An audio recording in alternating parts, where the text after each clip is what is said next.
Hey guys, yeah. So I want to do a video on Joy Reid and how pathetic she is.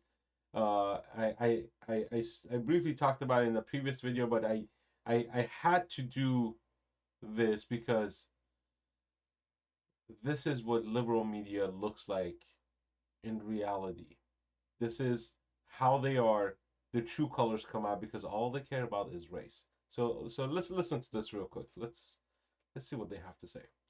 And that is why I cannot count myself as a miniature Steve Kornacki, because I'm completely confused. Like, this is the first time, I think, in watching politics for a really long time, like most of my adult life, that I don't really know what the numbers mean. So, folks I'm texting with from the campaign, at first were a little bit down. They were not super enthusiastic in their text. They were saying, well, numbers look up, it's close, it's going to be close, it's going to be close. Then they got happier when they started seeing African-American areas and said, so it's like back to, will the black voters sort of save the party? But the challenge here is on white voters. I don't know what it means when you see what is a typically Democratic county with high turnout. Right. Because how many voters are in that county who are suburban white voters who normally Democrats could count on when they see high turnout in that county and say, aha, that's my voter, who maybe back in the day voted for Doug Wilder, who maybe voted for Donald Trump, but who are sick and tired of hearing the race conversation. They don't like living in this post-Trump era where we're talking about white nationalism and January 6th. And Charlottesville horrified them, but they're over it. And they don't like the idea that the 1619 Project will be taught in schools. And so they're kind of a both-and voter. Maybe they also want to see a vaccine mandate, but the race stuff is so potent in American politics. It always has been. Lee Atwater knew it. Ronald Reagan played that game with welfare reform. It is such a powerful argument for people who are not traditionally right-wing voters, but that it gets at an emotional toll that people feel that talking about race takes on them, and that means they're available to the Republicans. Do you think that the way that Youngkin harped on race so much as his closing message is potentially motivating to black voters and to anti-racist voters? Did he overplay that hand in a way that may have turned out people in reaction to it? I think he was being subtle and being really tricky and slick until he dropped that Toni Morrison ad. Yeah. The Toni Morrison ad that might have been the point at which he went too far. A lot of the people who heard the ad on that were sort of his maybe voters, maybe didn't even know who Toni Morrison was.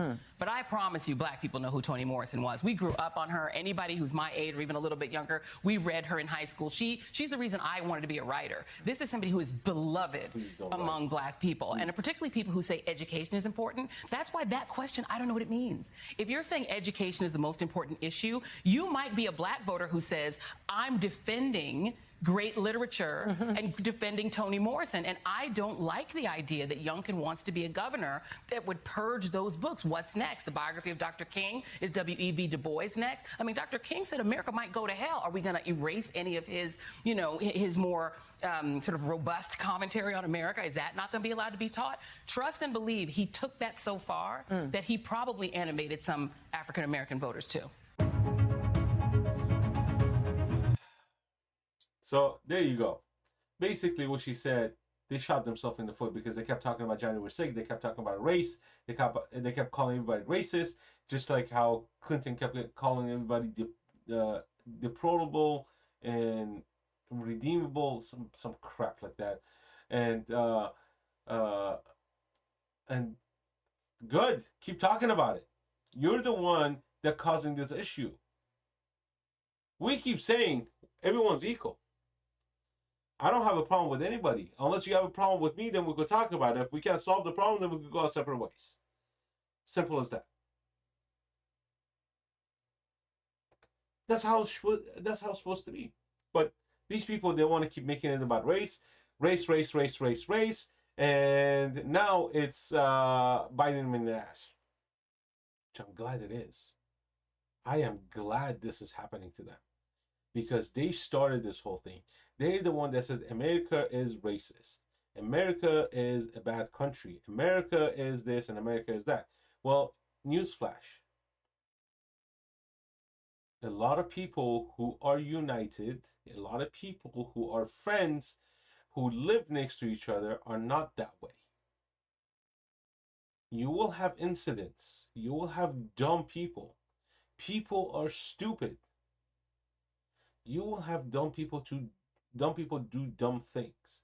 But for you collectively putting everybody who votes a certain way into one basket, saying that all these people are racist, all these people are Nazis, all these people are deplorable, all these people are segregationists, all these people are, you keep insulting them.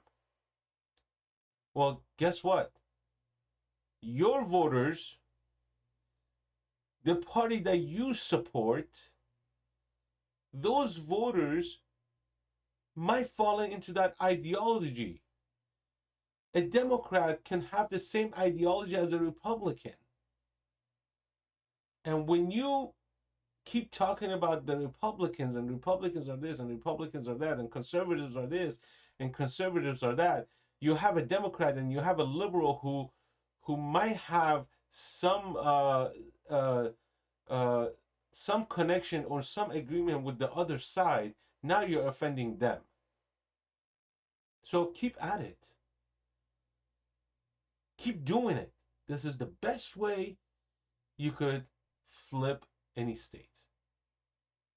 And this is exactly what happened in Virginia. This is what's happening in New Jersey. New Jersey could be possibly a purple state now. This is what's happening in Pennsylvania. People are getting tired of your rhetorics and your stupid comments, and you think you're the smartest person on earth. You think you know everything. You don't know shit. You don't know jack. You don't live amongst the people anymore. You're on a different status and you in a different hierarchy, because all you do is you go into your newsroom, people feed you all your stuff, and you just talk about it. You're not working outside anymore. You're not dealing with people anymore, because all your life has turned into cameras and TVs, and that's it. You're outside, and that's all you're doing. You're not even outside anymore. So, anyways, guys, you know what to do. Hit the like button, hit the share button, subscribe to this channel, put your comments down below, and God bless you, America. Peace out.